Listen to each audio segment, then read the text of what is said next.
FL-CRP দিদিদের ফিল্ডে কাজের সুবিধার্থে তৈরি হয়েছে সাকসাম অ্যাপ। আগের এই ভিডিওতে আমরা সাকসাম অ্যাপের প্রথম মডিউল বেসলাইন সম্পর্কে আলোচনা করেছি। যদি কেউ মিস করে গেছেন তো ওপরের আই বাটন থেকে আগের ভিডিওটি দেখে নিতে পারেন। আজকের ভিডিওতে আমরা সাকসামের দ্বিতীয় মডিউল ট্রেনিং পার্ট নিয়ে আলোচনা করব। তবে ভিডিও শুরু করার আগে আমি রিকোয়েস্ট করব, যদি আমাদের চ্যানেলে আপনি প্রথম এসে থাকেন তাহলে অবশ্যই চ্যানেলটি সাবস্ক্রাইব করে আমাদের সাপোর্ট করুন এবং লাইক বাটন প্রেস করে আমাদের উৎসাহ প্রদান করার সাথে সাথে কমেন্ট বক্সে আপনার মূল্যবান মতামত জানিয়ে দিতে পারবেন। তবে চলুন শুরু করা যাক আজকের ভিডিও।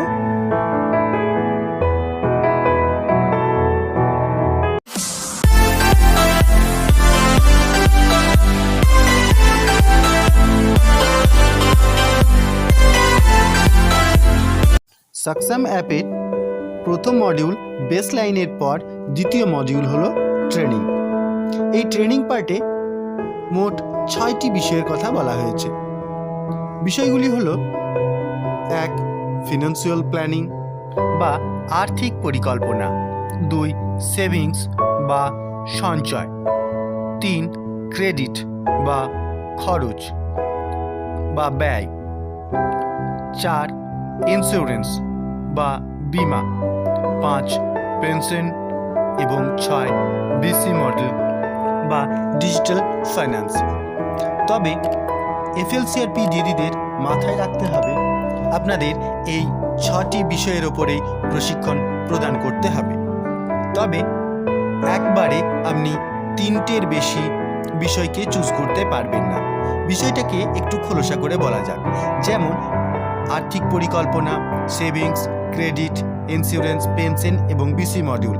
এই যে 6টা বিষয় রয়েছে, এই 6টি বিষয়ের উপরে আপনাদের প্রশিক্ষণ প্রদান করতে হবে। তবে মাথায় রাখতে হবে এখানে 2টি কথা বলে দেওয়া আছে যে maximum 3 module at one go, অর্থাৎ আপনি একবারে সর্বোচ্চ 3টি বিষয়কে ওপরে ট্রেনিং দিতে পারেন। আপনি ইচ্ছে করলে এই 6টি বিষয়কে 6 দিনে 6 বার ট্রেনিংটা প্রদান করতে পারেন, আবার ইচ্ছে করলে একদিনে যে কোনো 3টেকে চয়েস করে নিতে পারেন। তবে আরও একটা বিষয় আপনাদের মনে রাখা দরকার যে need based selection of training modules. আপনাকে ওই মডিউল থেকে, এই যে 6টা মডিউল রয়েছে, এই 6টা মডিউলের থেকে যেগুলোর নিড থাকবে অর্থাৎ প্রয়োজন থাকবে সেই সংশ্লিষ্ট গোষ্ঠীটির, সেই বিষয়টির ওপরেই প্রশিক্ষণটি প্রদান করতে হবে। এরপর আমরা দেখে নিই ট্রেনিংয়ের প্রসেসটি কী রয়েছে বা প্রশিক্ষণ দানের প্রসেসটি কী রয়েছে। আপনি আপনার মোবাইল অ্যাপে যখন ট্রেনিং পার্টে যাবেন তখন আপনি এইরকম স্ক্রিনটি দেখতে পাবেন। আপনি এখান থেকে যে কোনো 3টি বা 2টি বা 1টি আপনার ইচ্ছে মতো আপনি চুজ করে নিতে পারবেন। তো আপনি চুজ করে নেওয়ার পরই যখন আপনি এই নেক্সট বাটন প্রেস করবেন তখনই আপনার সামনে খুলে যাবে যে যে গোষ্ঠীগুলির আপনি বেসলাইন করেছেন, সেই গোষ্ঠীগুলির নির্দিষ্ট যে গোষ্ঠীটিতে আপনি প্রশিক্ষণ প্রদান করছেন সেই গোষ্ঠীর সদস্যদের নাম। তো আপনি এই সদস্যদের নামেদের মধ্যে যারা যারা উপস্থিত রয়েছে আপনি তাদেরকে এখানে টিক করলেন। টিক করে নেওয়ার পর ক্যান্সেল এবং সাবমিট, আপনি সাবমিট বাটন প্রেস করলেন।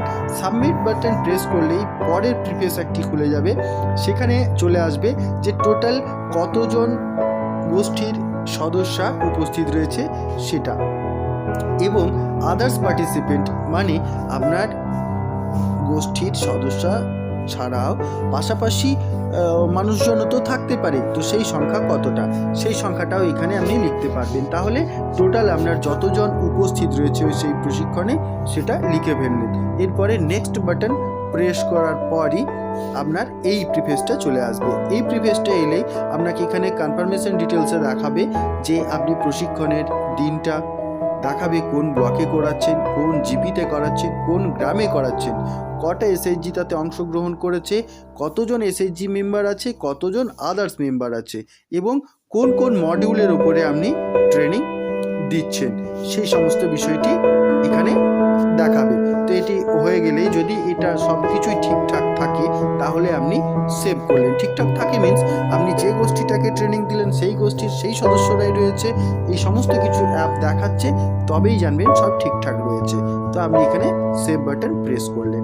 সেভ বাটন প্রেস করার পর আপনার অ্যাপটিতে এরকম একটি প্রিফেস খুলে যাবে, যেখানে আপনার ব্যাক ক্যামেরা অন হয়ে যাবে। এখানে এই ক্যামেরাটিতে জিপিআরএস এনেবল করা আছে এবং একটি ছবি আপনাকে নিতে হবে, যাতে আপনি যে জায়গায় ট্রেনিংটি বা প্রশিক্ষণটি প্রদান করছেন সেই জায়গাটার সঠিক তথ্য ওয়েবসাইটে আপলোড হয়। এরপর আপনি ক্যাপচার করে ছবি নিয়ে নিলেন। ছবি নেওয়ার পর এই যে নিচে রয়েছে আপলোড ডিটেলস, আপনি এই আপলোড ডিটেলস বাটন প্রেস করে দিলেন। ব্যাস, এতটুকুই হলো কাজ, আপনার ট্রেনিং কমপ্লিট। দেখা হবে পরবর্তী ভিডিওতে পরবর্তী বিষয় নিয়ে। ধন্যবাদ।